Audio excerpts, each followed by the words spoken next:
Ladies and gentlemen, may I request you to please be seated. We're on to our session that has Hollywood star couple Michael Douglas and Catherine Zeta-Jones in conversation with Hindi cinema actor and producer Anil Kapoor. Please put your hands together to welcome all of them on stage.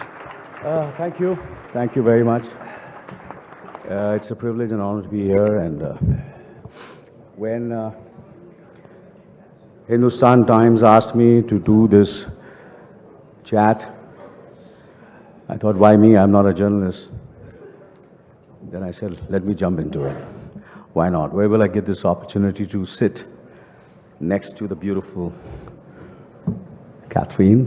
Thank and of course, you know, the beautiful Michael. Even more beautiful, Michael. Of course.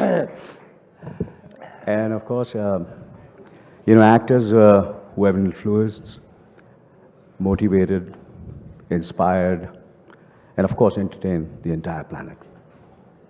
The stunning Catherine, and of course, the one and only Michael Douglas. Thank you. Please. Thank you. Thank you. Thank you. Michael, thank you, all of you, for both of you to come to our country, to this beautiful capital. My first question to both of you is, you all have been together since 20 years. You've been married for 20 years, so I've been married for a long time too. So I want you to reveal, what's the secret of a happy, loving marriage? Catherine, you go first because you're the boss. Okay, I go first. First of all, thank you so much, everybody, for coming and having us here. We're delighted to be back in India. It's a country that's very close to our hearts, and we just love coming here. So thank you very much for your hospitality and the invitation, and to meet Anil, which has always been a treat. Well, yes, we have been married for nearly 20 years, and they said it wouldn't last. But it's been a wonderful journey of real love and friendship. I think I was lucky enough to marry my best friend, and we were together through thick and thin. And I think the secret is, for our relationship, is just being kind to each other, retaining our sense of humor. We've just been blessed with two amazing, beautiful children who inspire us as grown-ups every day, and rejuvenate us all the time. But truly, the depth of our relationship is that we're kind to each other, and we're best friends. First, you marry somebody 25 years younger.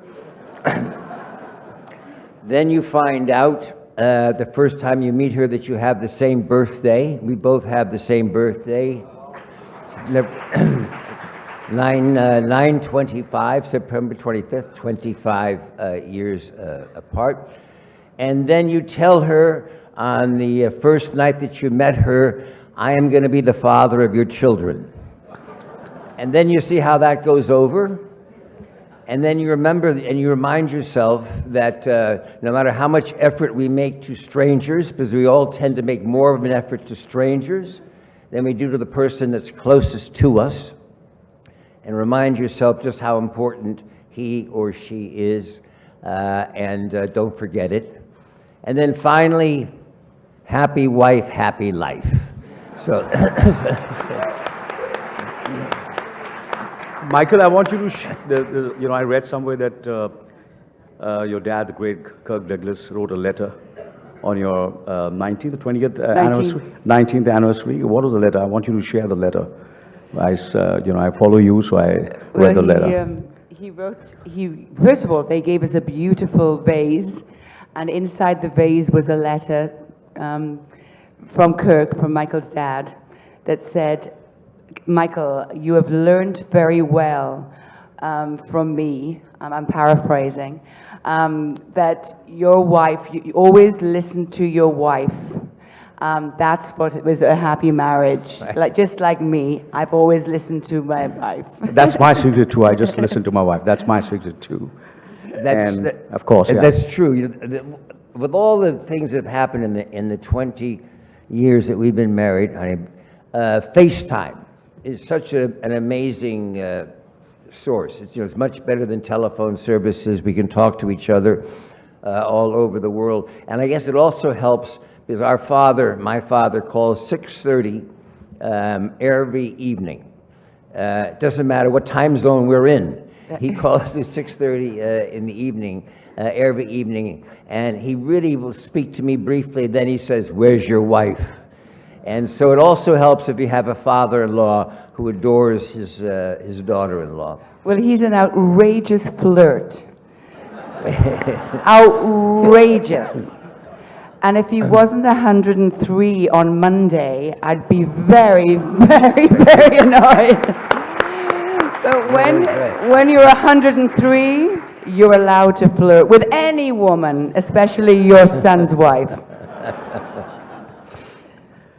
You know, I just, you know, because, you know, in this kind of business, show business, of course, there's a lot of media intrusion, there's the paparazzi, and so how do you deal with that, you know, in this situation, you know, to keep the, you know, the love, you know, there's the gossip written, so how do you deal with that when that happens? Well, for us, you know, we do have, I mean, put it this way, when we got together, when we were dating, and then when we consequently got married, over these years, as Michael always says, 2 celebrities make 20, you know, so what we've done and what we've been very proud of with our children is keeping our family life as private as possible.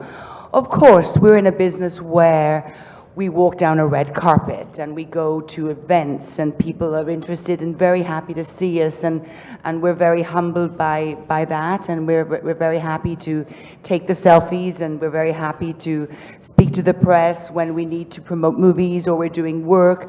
But when we go behind our closed doors for our home, we're just regular people, and we've really maintained the privacy, and Michael will talk more about us living on the island of Bermuda for many years.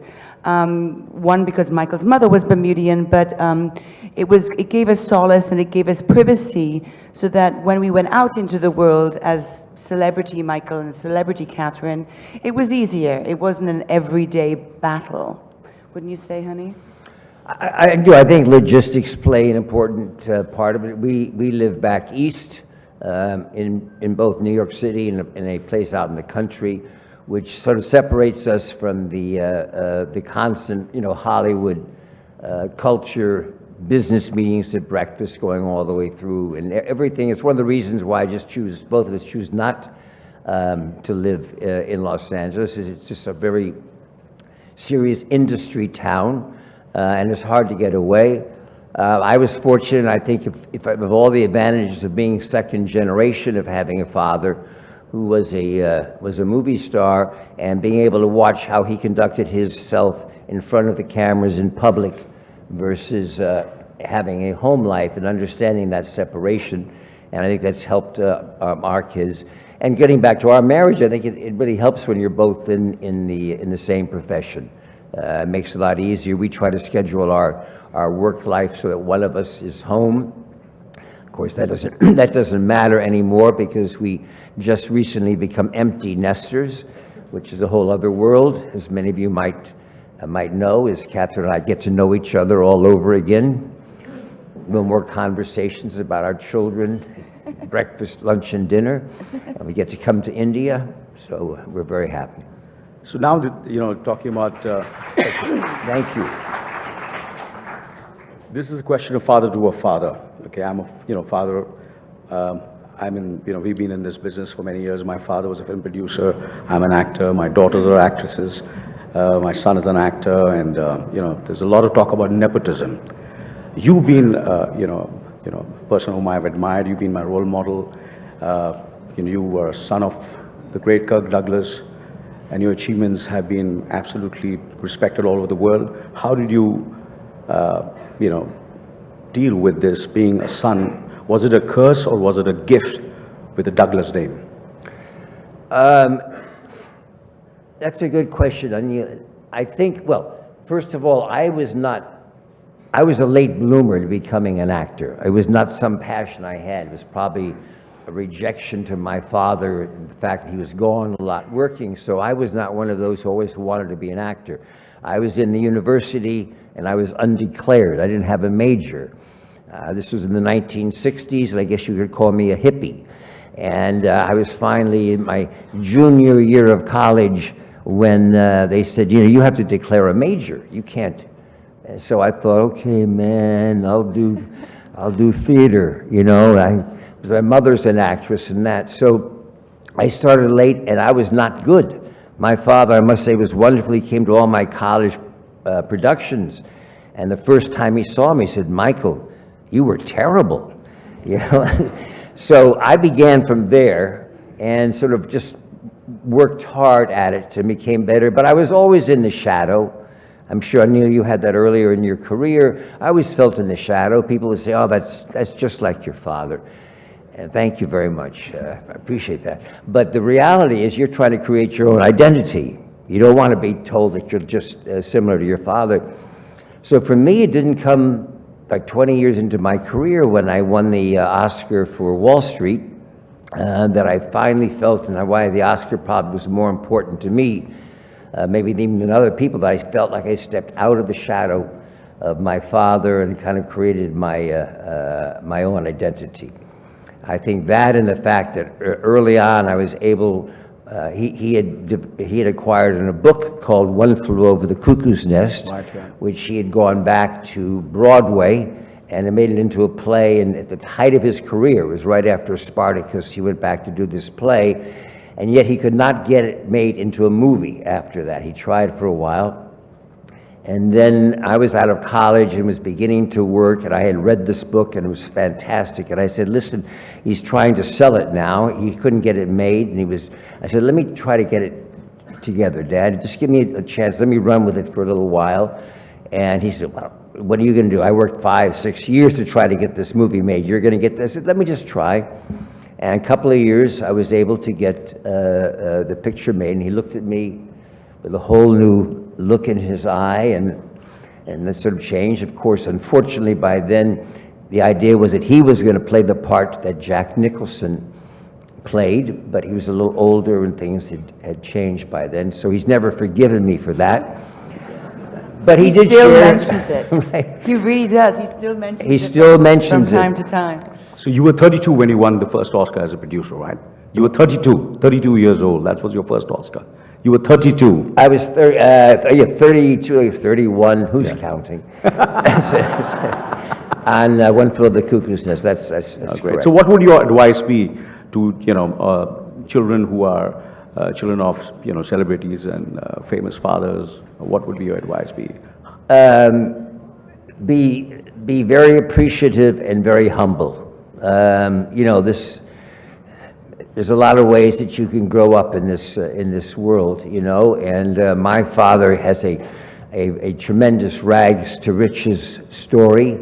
My grandfather was from Belarus, and he arrived during the Russian Revolution in 1914 in the States as an immigrant, illiterate, and my father was born in 1916, and he worked his way up hard. His folks did not speak. My grandfather was a junk man. He had a horse and wagon. And so it's a wonderful American story about working your way up. And I think if he's taught us anything, it's tenacity, ethics, and hard work, and humility. Kathy, And I'll add actually his philanthropic world and commitment. I mean, I think that's something that has definitely been instilled in Michael with his philanthropic endeavors and his desire to make the world a better place, a more peaceful place, a safer place. And I think that's been instilled in our children too, which of all the things that, you know, a dynasty, a generation of Douglases, I think that's what I'm so proud of. You know, is that they really are committed to the world and making it a better, peaceful place. But you've been an outsider and you broke into Hollywood. You're from Wales and, you know, you broke into Hollywood. So what would your advice be to outsiders who want to make it in the mainstream cinema or mainstream industry? Well, for me, I'd never had the daughter of or I had no family connections to the industry, so I was out there on my own, and there was I think a fearlessness that I had of wanting to make it. For me, movies were something so far removed from my life. Growing up in Wales, for me, it was going to London, to the theatre. I wanted to be on the stage in any capacity. And I started very young. My first professional engagement was when I was 9 years old in the professional theatre in London in the West End. And so I had a fearlessness about ambition, and so as you get older, that kind of diminishes. I find, because you've got more to lose. You wonder what people think. Sometimes, as a woman in any industry, the word ambition is something that you're not supposed to say. That I'm ambitious, but I certainly was, and I still am. And I think my advice to people coming up in the industry is never lose track of your dreams, and once you've fulfilled what you think is a dream, then you have to dream again, and you have to dream big. And there's nothing wrong with being ambitious, especially a woman. Wait.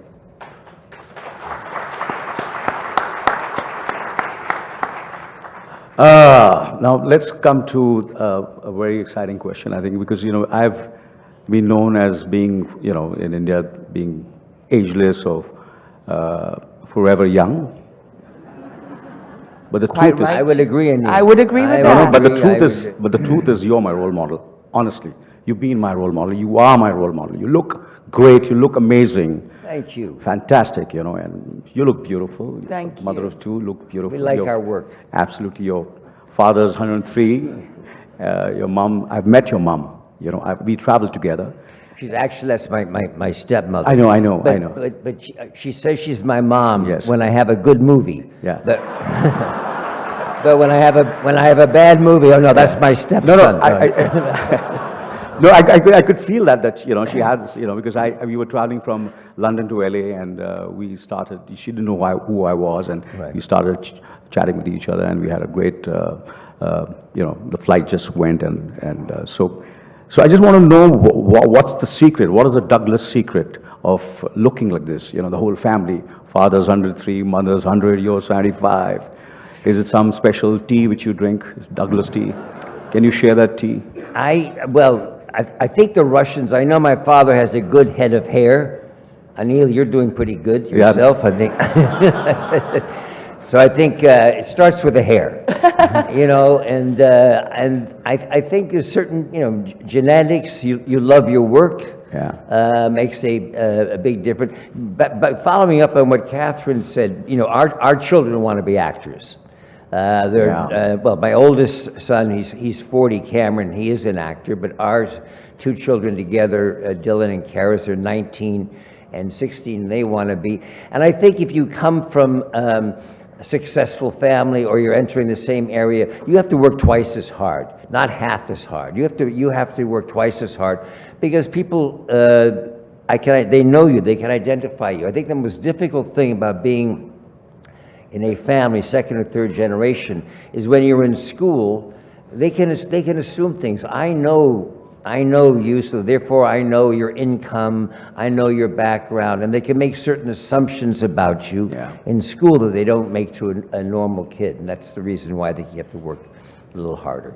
But you're telling me about the tea, the Douglas tea. The Douglas tea. Douglas tea. What is this? What is the secret? Secret that you look. What tea are you drinking? Drinking. What is tea. the Douglas? Yeah. What is it? Start drinking tea. I'm a coffee. So drinker. what's the secret? How do you keep top of the game? You're master of your craft. Well, and children again, from you learn. I think you learn. My father has always worked out. Yeah. He's 103, and he still has a trainer come to the house. And we couple of while. I remember he had a trainer for about 40 years, Mike Abrams. And when Dad was about 90, I called him and I said, I listened to it. I said, Dad, what's wrong? You don't sound good. He said, oh, he said, Mike died. I said, oh, I'm sorry. You were with him a long time. He said, yeah. I said, how old was Mike, your trainer? 94. So I don't know. I think certainly having a wonderful partner like Catherine helps a lot, and doing what you like to do and not stopping. You know, the whole idea of retirement doesn't appeal to me, and thank goodness there are still parts for older actors, and I'm planning on doing it till they take me out. You know. Wait.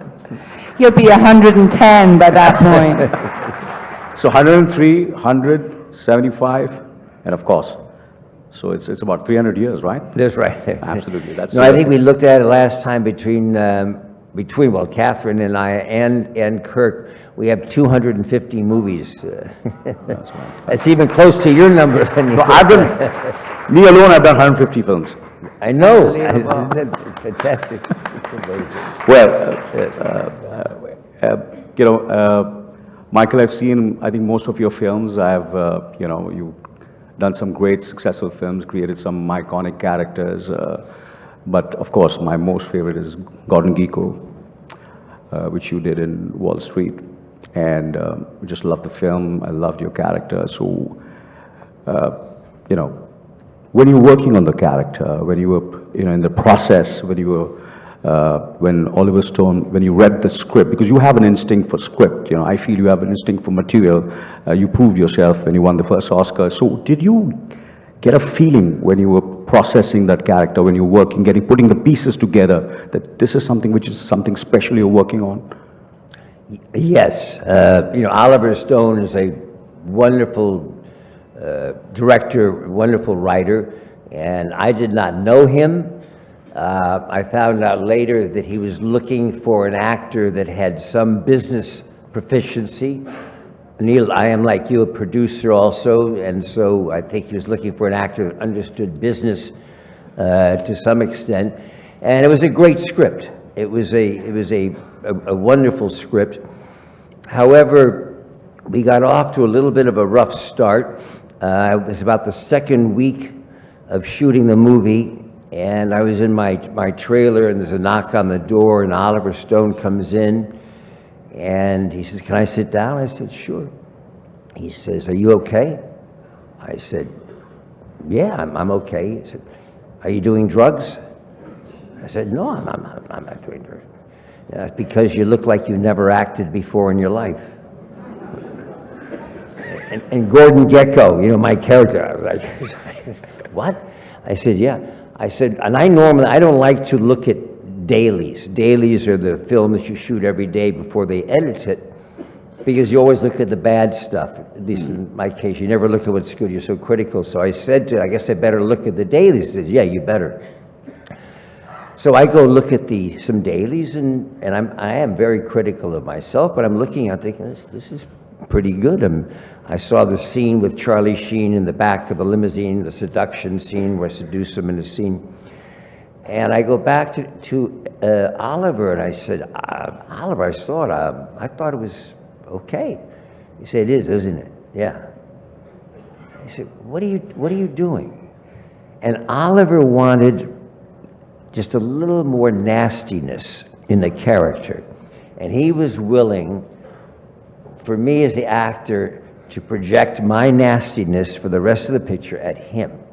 And I've always been really impressed, because a lot of times directors treat actors like the director is the father and the actors are children. They really don't know how to behave, and I'll take care of them, and acting is a very insecure profession.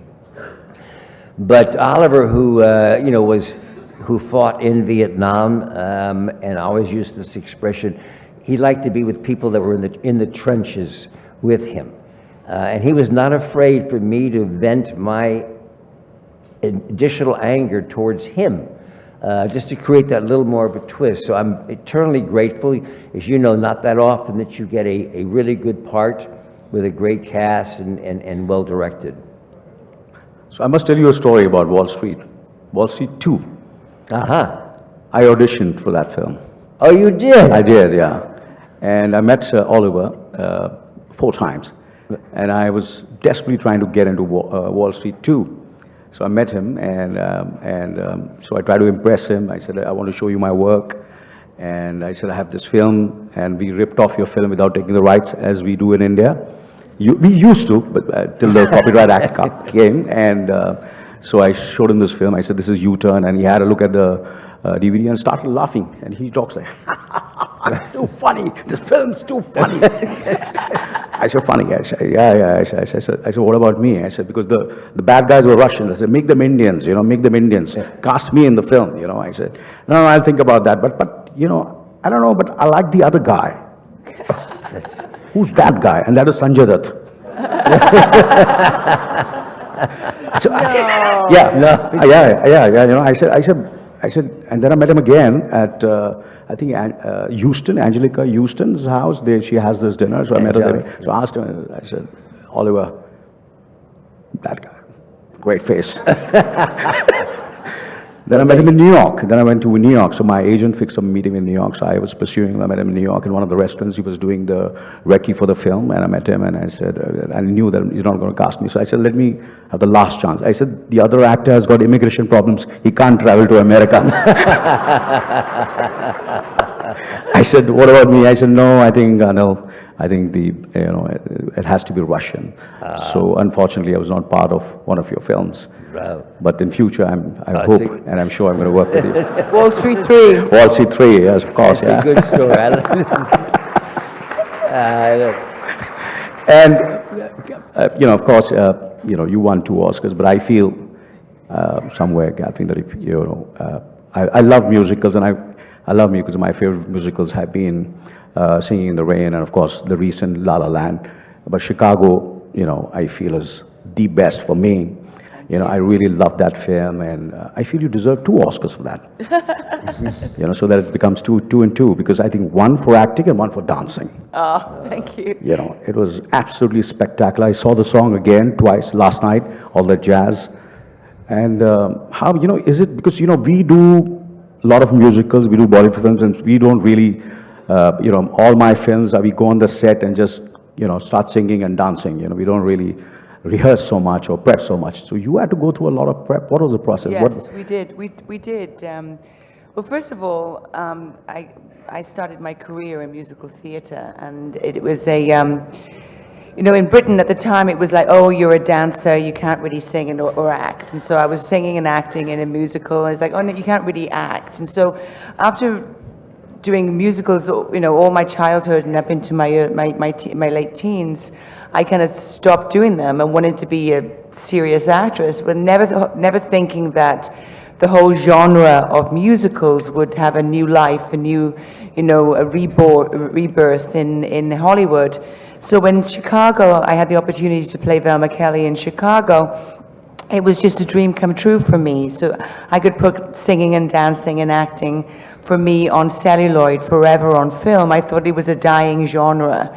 And when I was younger, I always thought that I was born in the wrong era. I should have been born in the whole golden age of Hollywood, where I would be singing, in Singing in the Rain with, or in Bollywood, or in Bollywood. It's like, why wasn't I born then, or why wasn't I born Indian, and so I could do Bollywood movies? So it was a real treat for me to be able to put Chicago on film, and the whole process. And we did a lot of rehearsals. And we rehearsed so much that we could have put it on live. Oh, great. So anyway, I'm a huge fan of Bollywood. Om Shanti Om is one of my favorite movies. This is for true. No, this is for true. This is not because I'm in India.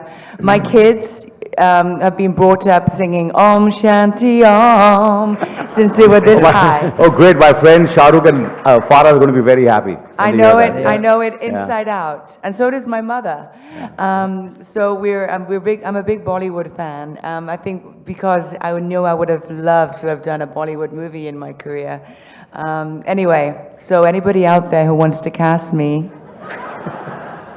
everybody, in Christmas in our country, they sing Christmas carols. Our household sings all the songs from Om Shanti Om. Everybody. It's true. That's great, yeah, that's great, yeah. So where do you keep your Oscars? Where are the Oscars placed? On the bookshelf. Oh. Michael, I have to say, my husband has so many awards, we don't know where to put them. As he gets older, he gets more and more and more and more. And so we have a closet in a cupboard in the apartment, and they're there. But everyone likes to come to the apartment and ask if they could have a photograph with the Oscar. It has its own little life.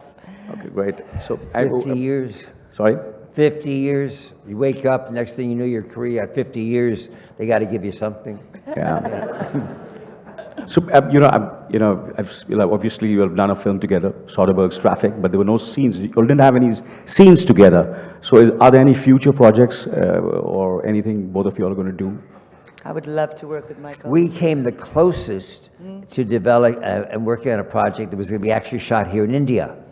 And I was one of my first visits here about 8 or 9 years ago.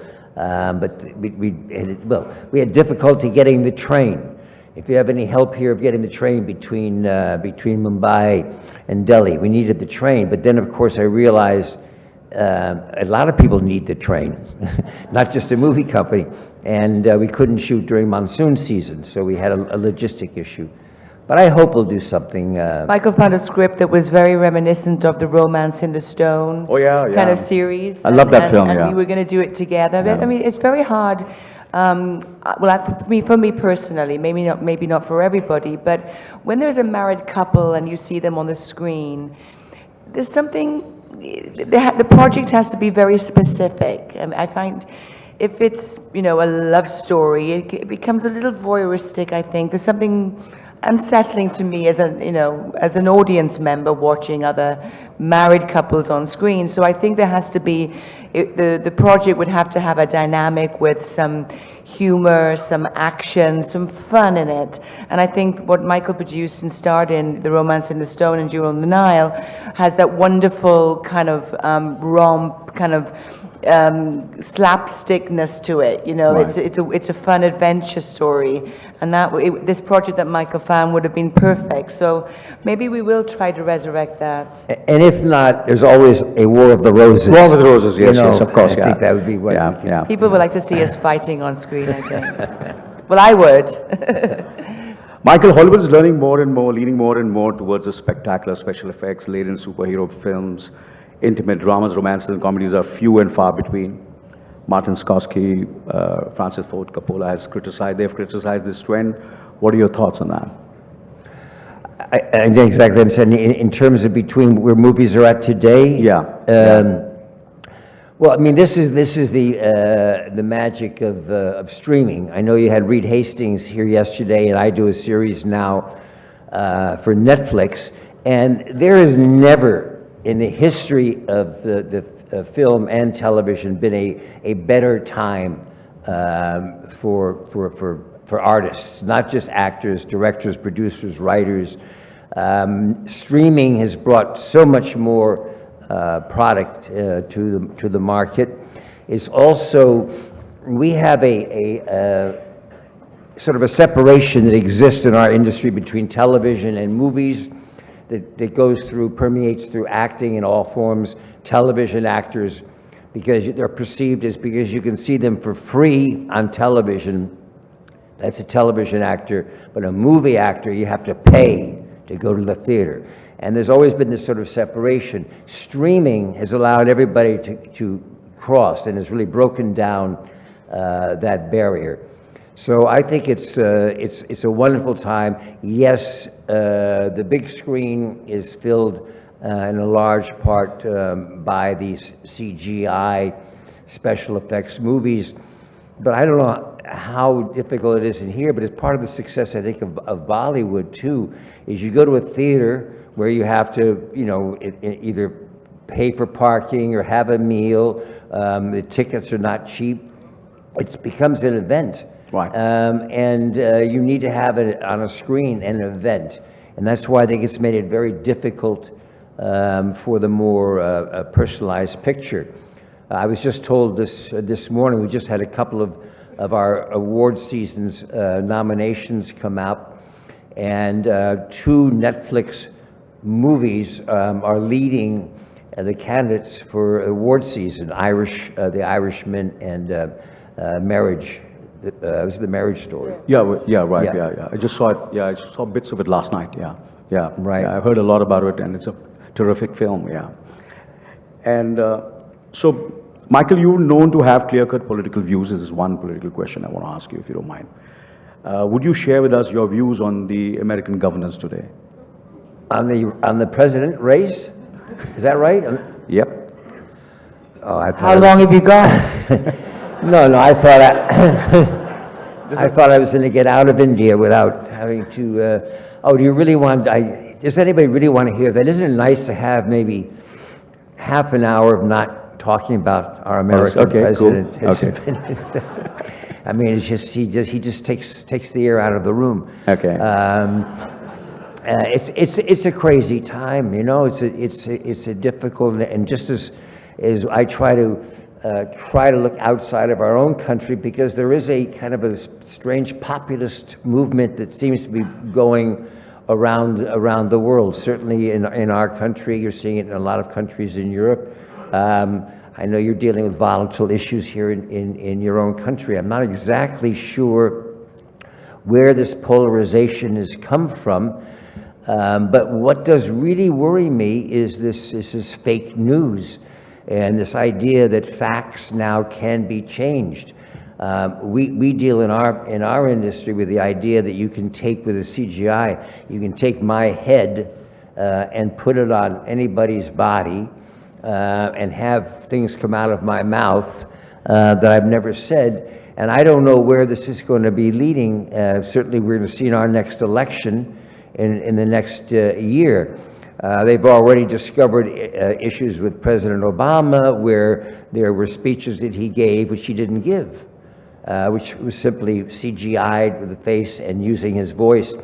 So the areas of this fake news and what's happening on the internet is really a confusing issue that I do worry about, because I don't know if we all have the patience to get to the credible bottom of what the truth is. Cool. So there's a question which I want to ask you from the audience. That's one of my favorite films too, American President. I love that film. And any favorite memories from the movie, The American President? And of course, Catherine, you're working with the great, doing that film, my favorite film again, Entrapment, yes, with Sean Connery. So first to you, Michael, any favorite moment from the film, The American President was written by Aaron Sorkin, who's a leading, wonderful writer. He's on Broadway now with To Kill a Mockingbird. Yeah. And out of The American President, Aaron developed the series West Wing. So it was, again, a wonderful, wonderful script, which is what you really look for. I remember thinking when they offered me the part, oh, I'm too young for this part. Little did I know how quickly we age. And I had a wonderful experience. It was really good. Rob Reiner was the director, excellent. It was very interesting. I can't say Annette Bening, who played, and I'm very, very fond of Annette, we were very close, but she has a very professional way of acting, and it was just interesting. We did not have a lot of social interaction off camera, and yet had a wonderful, wonderful chemistry. Chemistry is an amazing thing. So I like The American President. Many politicians enjoy it, but I always remind them, but I know how the script ends. You don't. I think, Michael, there's a whole bunch of fans out there who still thinks Michael should be running for president right now. And I agree. Wow. Thank you. And finally, just tell me what's at the top of your mind at this very moment, both of you. On top of your mind, at this moment, what is top of your mind at the moment? My favorite film? No, what's at the top of my mind? Top of your mind. Right now is that I didn't answer the Sean Connery question. I love working with Sean Connery. He was very, very, very influential in my career, in that for me, coming from Britain and having the chance to work with Sean Connery, who was iconic, and still is iconic. and to have this really great relationship off screen where I became family to him. He always called me the kid. And Sean is that real Scotsman, you know, and he's got a bit of a temper on him. So if anyone was talking whilst I was acting, he'd go, "Shut up, the kid's acting!" And all these people be on the set, like, you know, and I'd be like shaking in my boots. "Okay, Sean, calm down, I'm fine. But we had a wonderful, wonderful relationship, and the movie turned out really great. And it was when I was shooting that movie that I actually met my husband, because I was promoting Zorro at the Deauville Film Festival, and so I met him, and then briefly, and then I had to go back up and finish shooting with Sean. So. Do you get a chance to meet him now? No, I don't. Unfortunately, I haven't seen Sean in a long time. He's living in the Bahamas, very happily retired. So, but I miss him very much. We all miss him. Yeah. And, you know, we all miss him. We love him. Screen. Any thoughts about Delhi when you travel from the airport to Delhi? Did you see anything in the city? Do you plan to visit any of the cities? Do you plan to stay back for a few more days and go to Agra or any of the cities, Rajasthan? We do, Anil. Unfortunately, we're not going to share our plans of where we're going in India here, but we do have plans to visit, take advantage of this nice invitation to be here. And I must say thank you all for coming, because it is thank you so much. Very nice, you know, on behalf of opportunity. Of course, thank you. On behalf of HT, our country, and our capital, thank you so much for being with us. Thank you. It was lovely speaking to you all and conversing And with thank you so much. Thank you. This interview has Thank been you. wonderful with you. Yeah. There's another question from the audience. Yeah. Sure. Lots of questions? Okay. How have you gone? Yeah. Oh.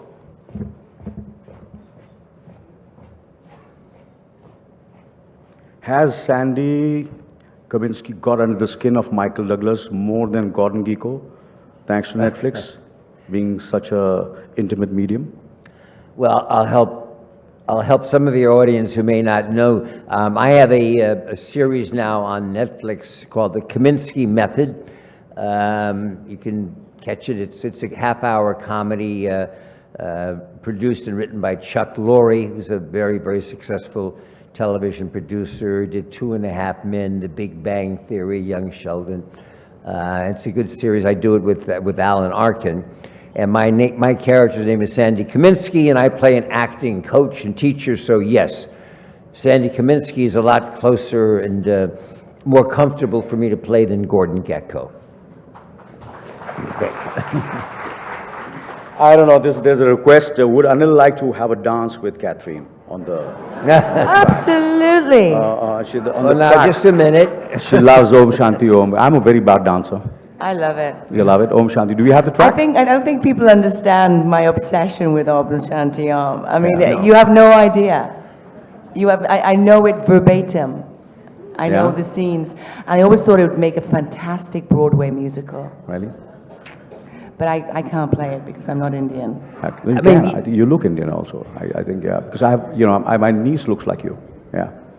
I'm very honored. Yeah. Some of the most beautiful women in the world are from India. But it's a wonderful story. Catherine, was a child prodigy dancer and performer, was touring when she was 9 years old. And when she was 15, she went on her own to London, stayed with a governor of somebody's house, and was in the chorus of 42nd Street when she was 16 years old. And just by chance, the producer of 42nd Street, she was in the chorus, but she was the understudy for the lead. And just the show had been playing for years, and by chance, the producer, the original New York producer, coming by to check on the show, was there the night that Catherine had to go on, replace the lead, and she went on. And he saw her, and you were 17? 17. 17 years old, saw her, and then gave her the lead in the show based on her performance. So sometimes it combines a little bit of talent.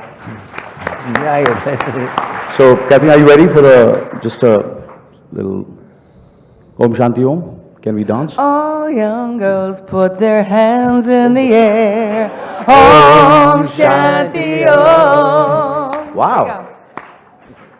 Are you I gonna haven't play got the right shoes on to dance. But, that? So can I dance then? Yeah, go on. But I'm always ready.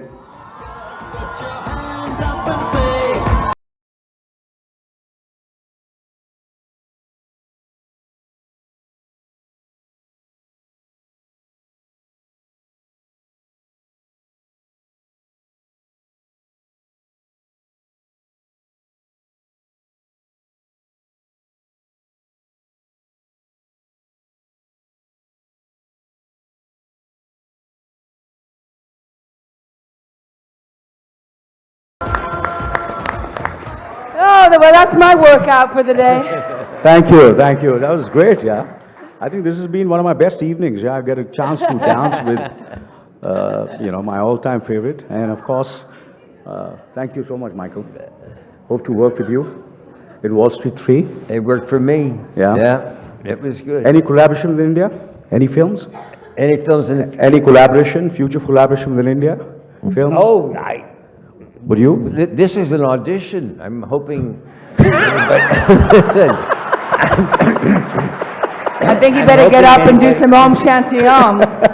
Yeah. My dancing's not going to cut it, but yeah, I would. We love your country. We've always had wonderful visits here. Have good Indian friends in the States, and it'd be a joy and a pleasure. And thank you again to Hindustan Times for bringing us over. It's been just a treat. Thank you, thank you.